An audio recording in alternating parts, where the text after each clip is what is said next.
When you get to a certain point, things become more about your time and creating systems that can help your gym be successful, that doesn't just 100% rely on you. And honestly, like I can do, Facebook ads, kind of, right?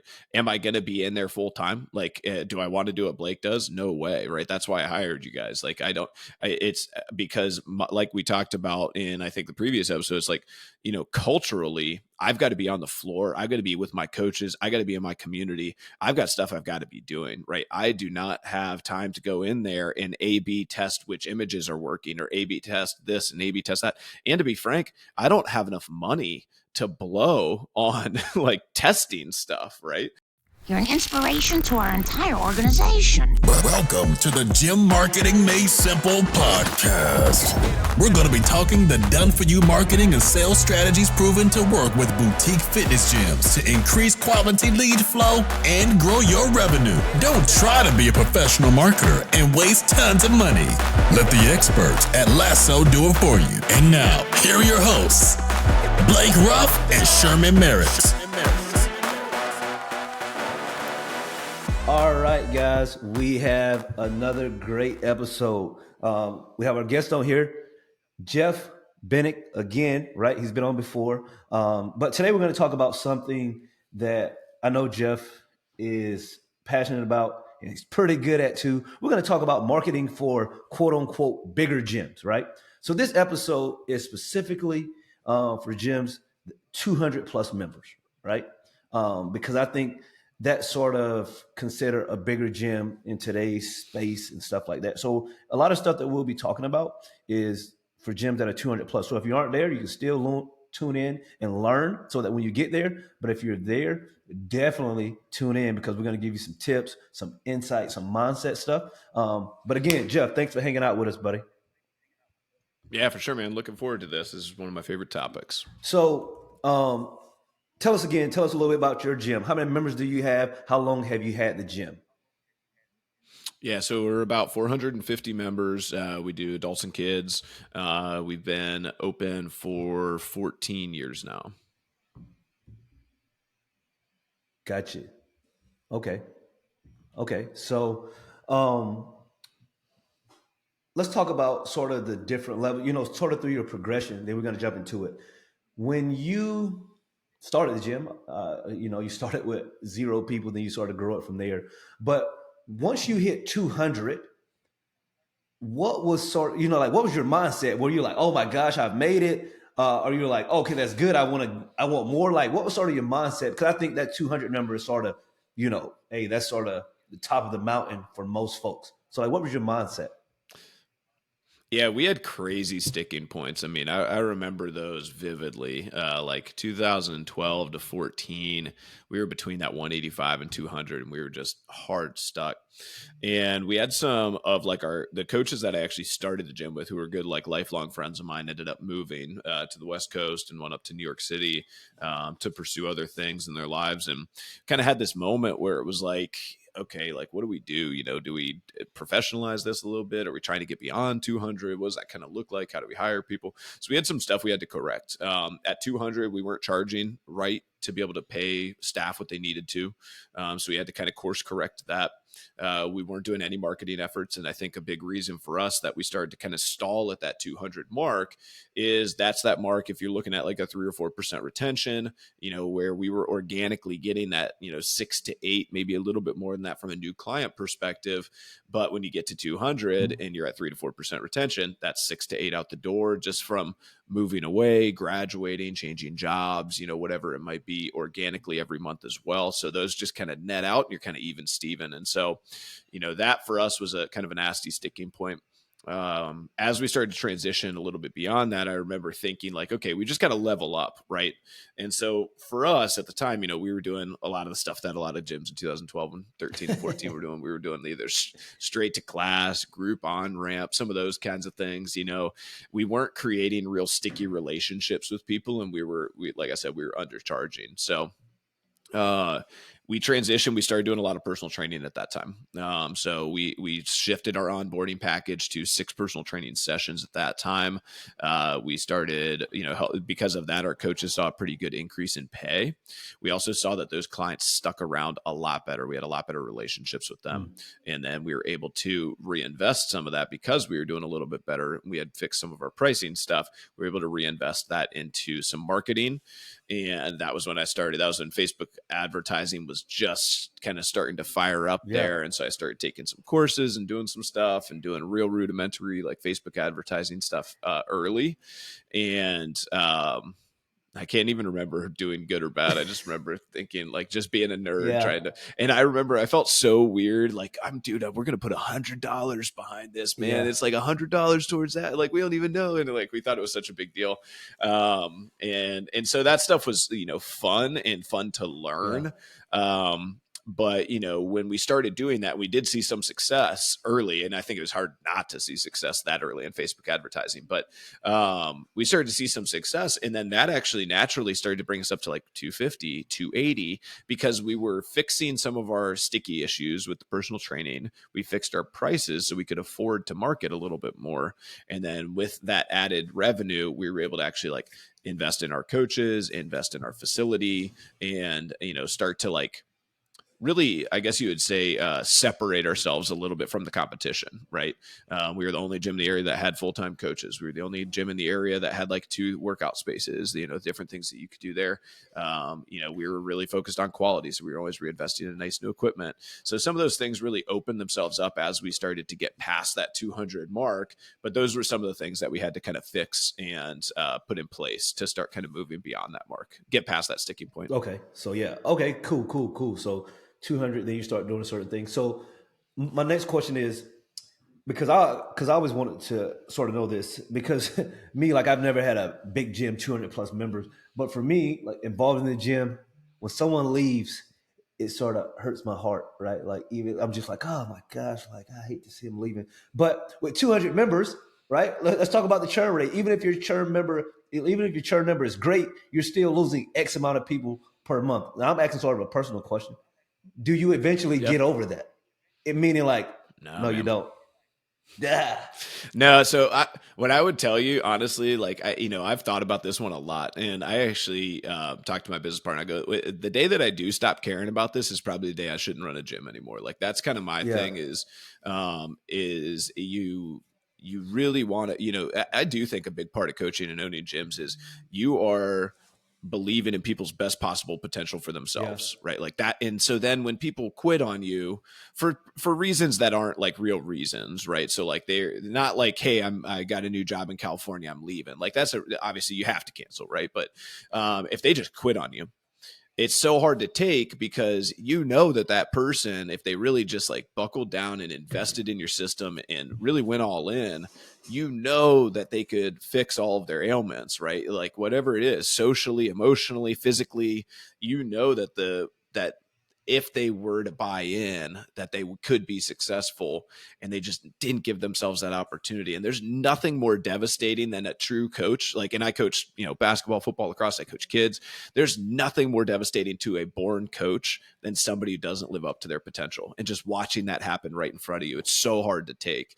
And so, no, I mean, and it's hard as you get bigger too, because it's more, right? It's like you're dealing with it more and more frequently. And so I put some buffers in place. I try, we have a GM where she handles all the client movement stuff. So I'm not necessarily always getting the email directly from the person.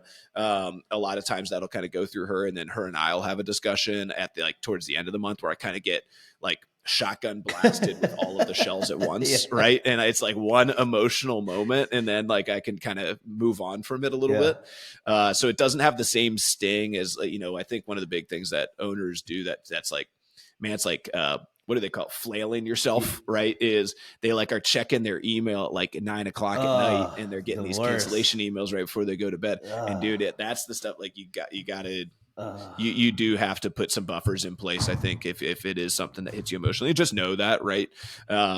Stu's gone big on this, like, don't be emotional with blah, blah, blah, all that stuff. And he talks about those things all the time. But, I think being emotional is good. I think caring about people is good, and never losing that hope that people can fulfill their potential in your facility. I think it's really important. Yeah. No, that's good. That's good. Well, good to know. Cause like people don't get it, man. We pour a lot into our communities and stuff. And like you're saying, like I'm sure we all have, we've owned it. Like we'll see someone that left the gym for whatever reasons. Most of the time it's good reasons. They, whatever, not on bad terms. Then you see them and they're, that much more overweight. And then they're slightly embarrassed to see you. And like my heart just breaks. Like, yeah, it kills exactly. you, man. I'm not mad at you. And then I'm like, come back. Like, I'll help you. Like, come back.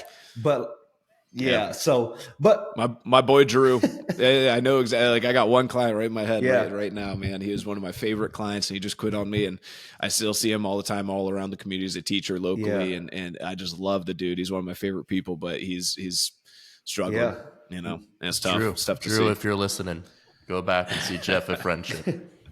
He misses you. Oh man, it'd be my dream. No, I do think, but something you said there is you have to know yourself a little bit too, right? So like, if it emotionally drains you to the point that like you just can't do other work, and you also, like you said, like I had a girl that handled it all, and then if it was something that we could fix, she brought it to my attention, right?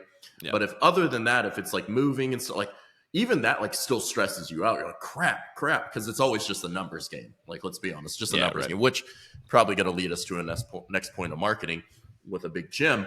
But like, if it stretches you out so much as an owner, like have somebody dedicated, a GM or somebody like that, that's really good with people, that like they do like, hey, okay, this is what we're going to try A, B first. If it doesn't work, they bring it to your attention. Because man, it can be, for me, it was just exhausting.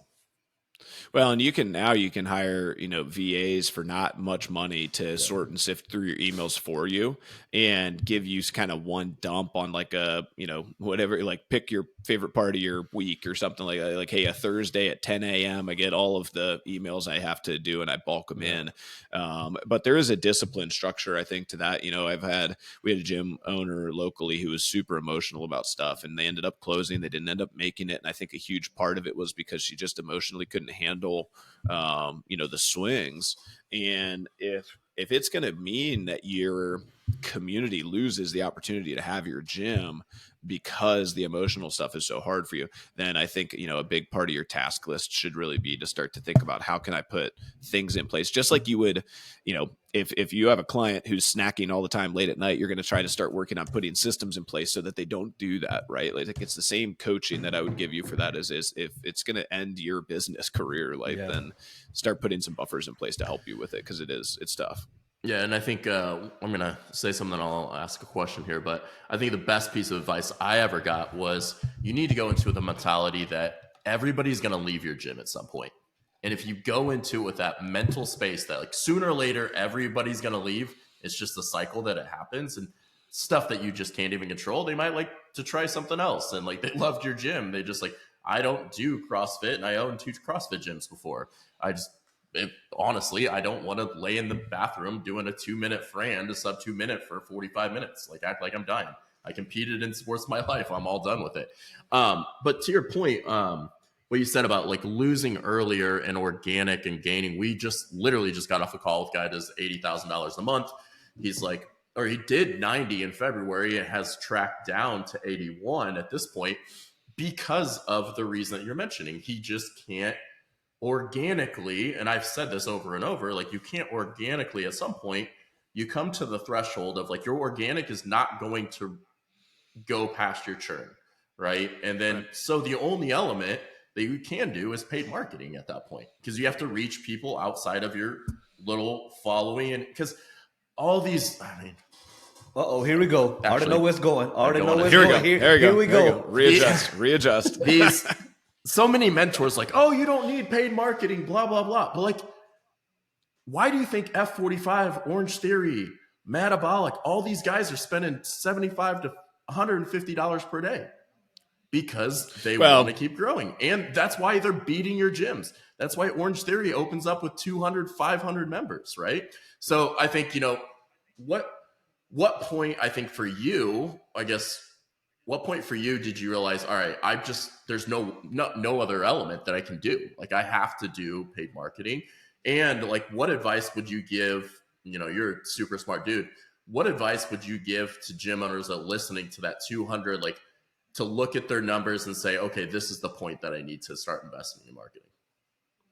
Yeah, and I'll back it up even more. I think a lot of it goes to beliefs, right? What are the beliefs you tell yourself and what's important to you, right? Because this week actually, with the affiliate owners getting price raised and all that stuff and that discussion happening, you start to see the way that people think about gyms and the way that they think about money and the way that they think about growth and all those things. And there are people who think that, gyms who do marketing and who grow and who raise prices and who do these things, they think they're greedy and they're focused on money and they're focused on all these things.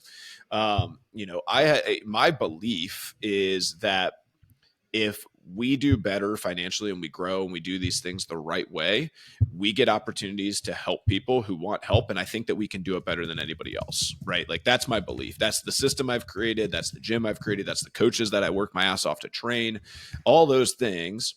And I believe that if they go somewhere else, that they will have a lower likelihood of being successful, or their success will be capped at a certain point. So when you start from that belief, it's our imperative to try to help as many people as possible, right? So when you kind of start there, so that for me was why I wanted to get beyond 200. Yes.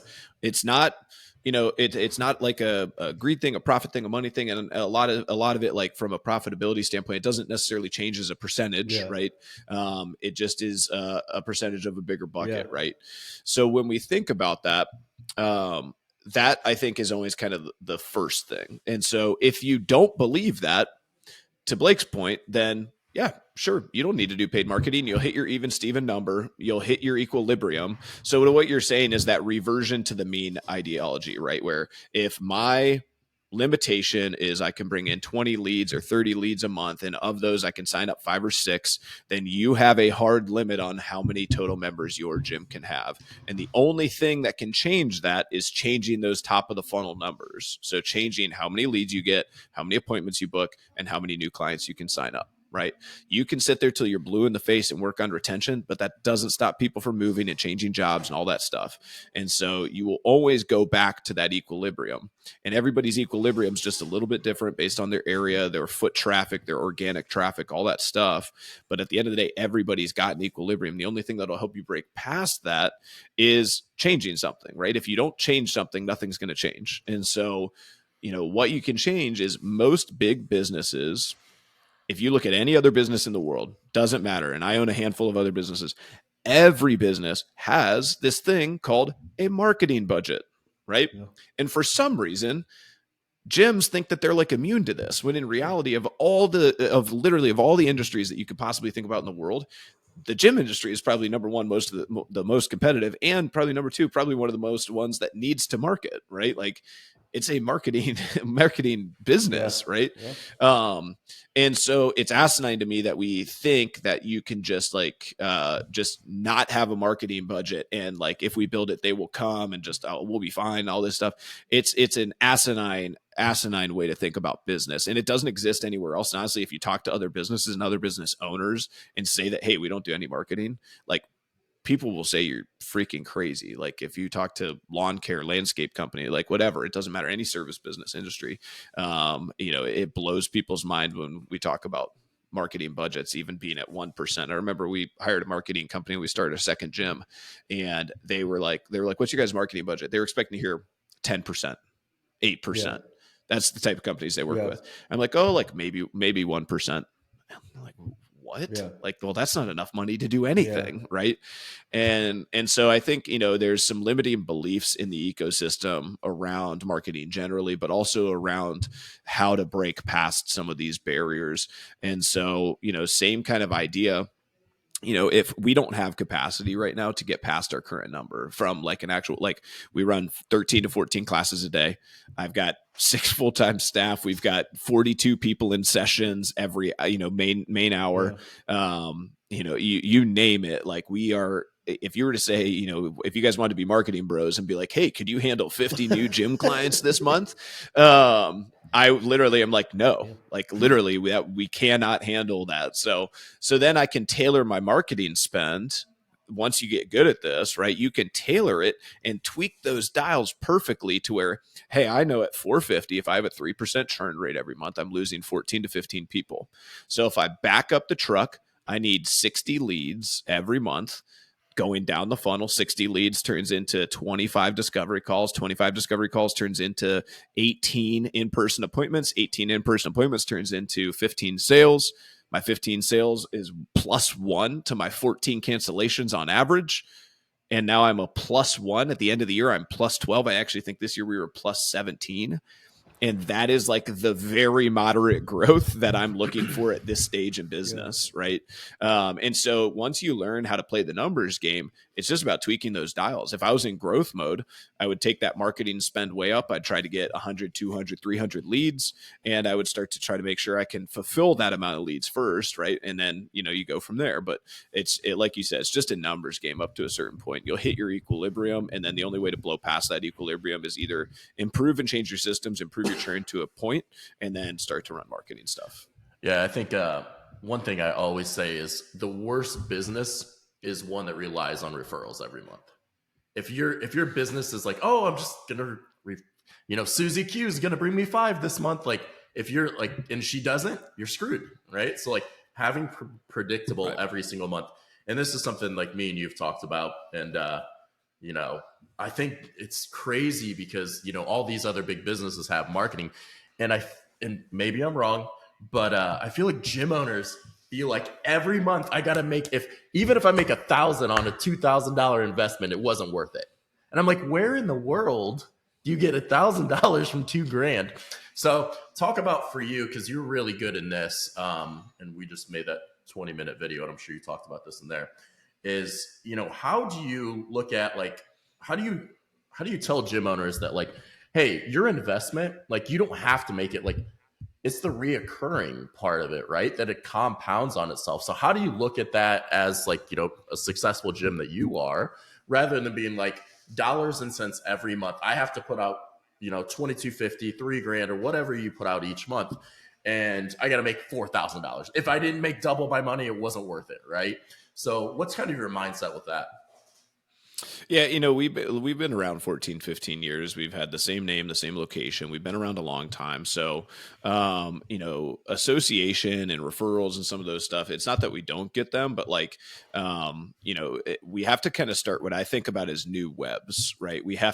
So cold traffic for us is great because if somebody comes in from cold traffic and they know literally nobody in our ecosystem or our environment, well, they've got, 30 coworkers, 7 friends and family, sons and daughters. Those sons and daughters play for sports teams that might not be associated with any of our others. And it becomes this new web of potential referrals, right?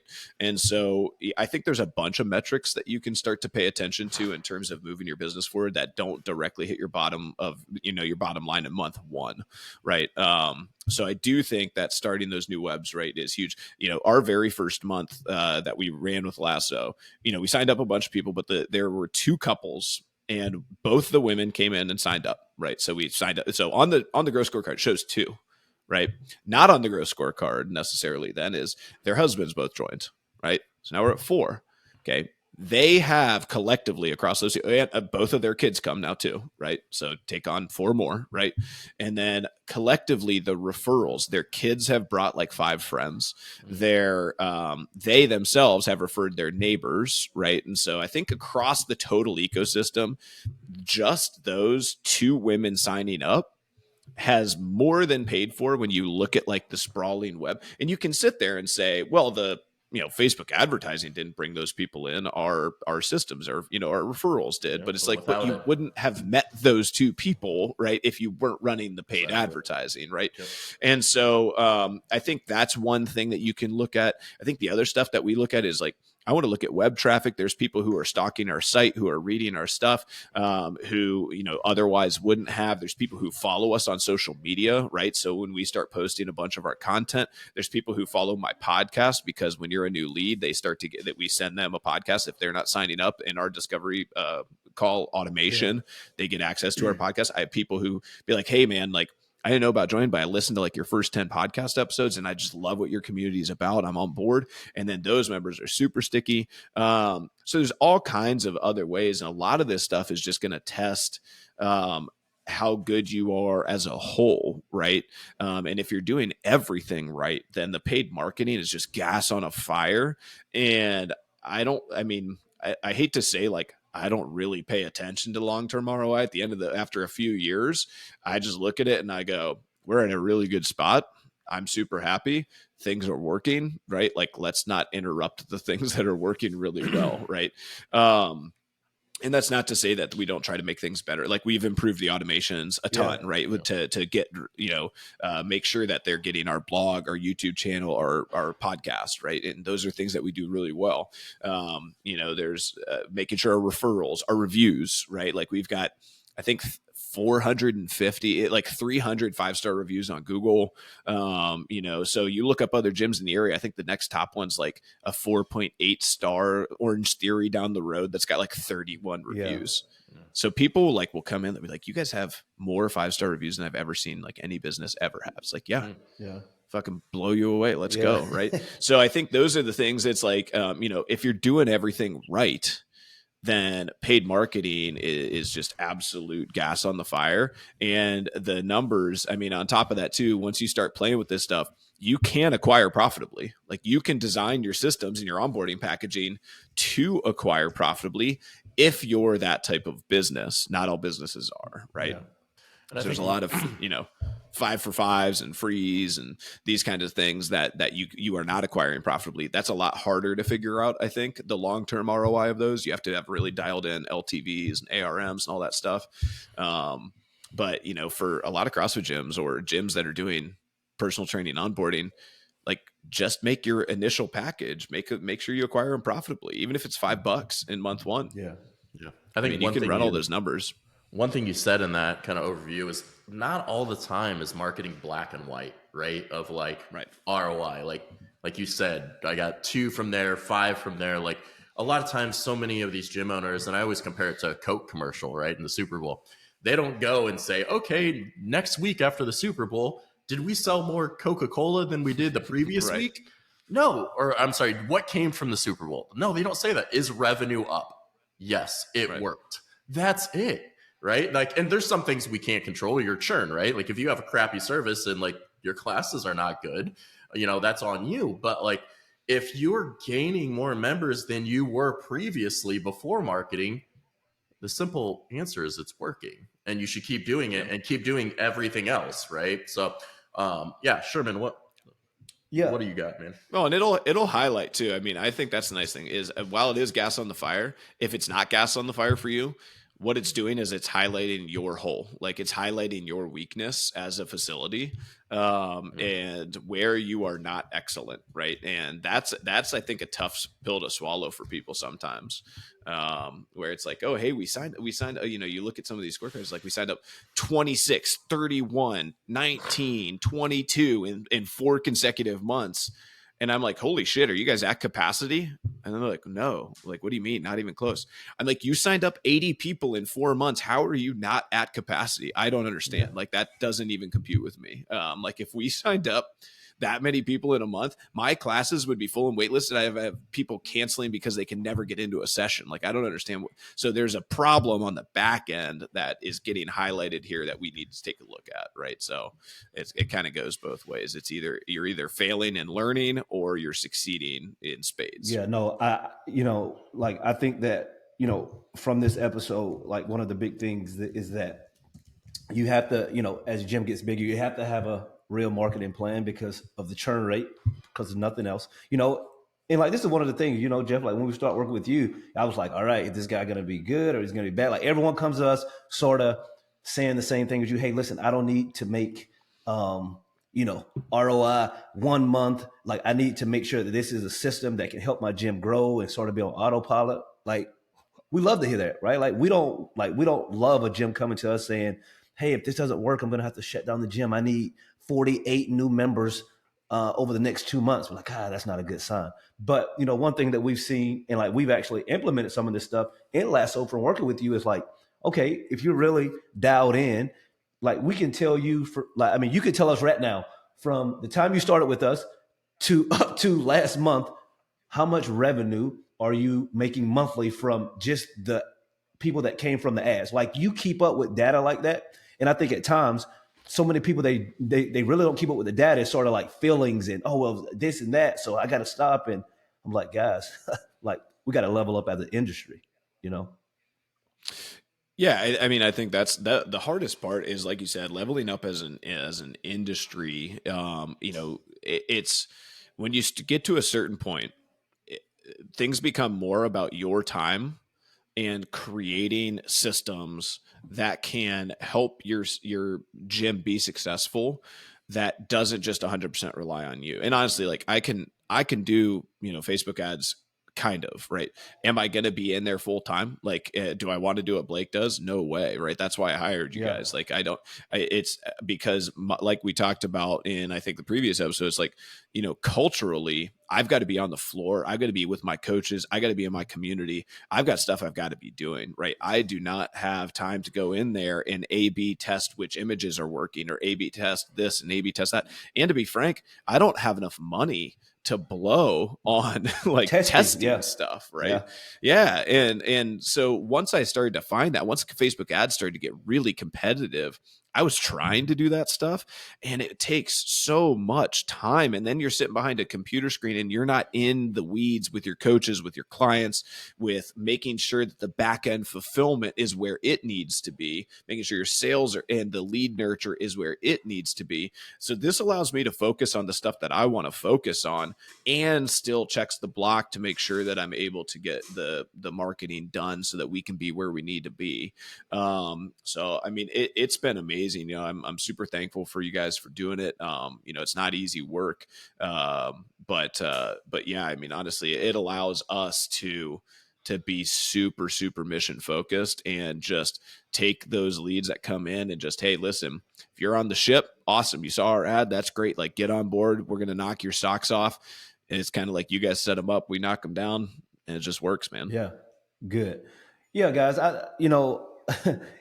for me, like, I love when someone comes into my gym and says, like, I feel like it's a sign that I keep seeing your ads every time I get on Facebook. I'm just like, you're exactly right. It is a sign. Because people still don't know, right? Like, so many people still don't know, like, people like to say, like, oh, I've been in this town for X amount of years. And then when they start marketing with us, they're like, yeah, I'm getting people in that say that they didn't even know we existed, and we've been here for 10 plus years. I'm just like, yeah, because they weren't following you. They didn't know you. So now we're out fishing for them. So, guys, if you're listening to this episode and you're over 200 members, like reach out to us. Let's see if we can help you, right? Let's see what sort of that next step to get you from 200 to 250 or 300 to 350, because we want to see the gym industry crushing it. And like we've mentioned a couple of times in this episode, just seeing the industry improve as a whole. So, Jeff, thanks for taking time, buddy. We appreciate it. Great insight as usual. So, guys. For sure, man. Thank you, guys. I appreciate you having me on. Definitely. So, guys, remember, as always, tell a friend to tune in, and we will see you guys next week.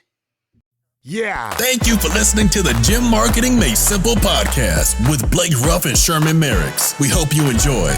We believe marketing should increase revenue and not waste money. So book your free call today. Head on over to lassoframework.com. That's lassoframework.com and find the right words, get more customers, and increase your revenue. We'll see you here next time.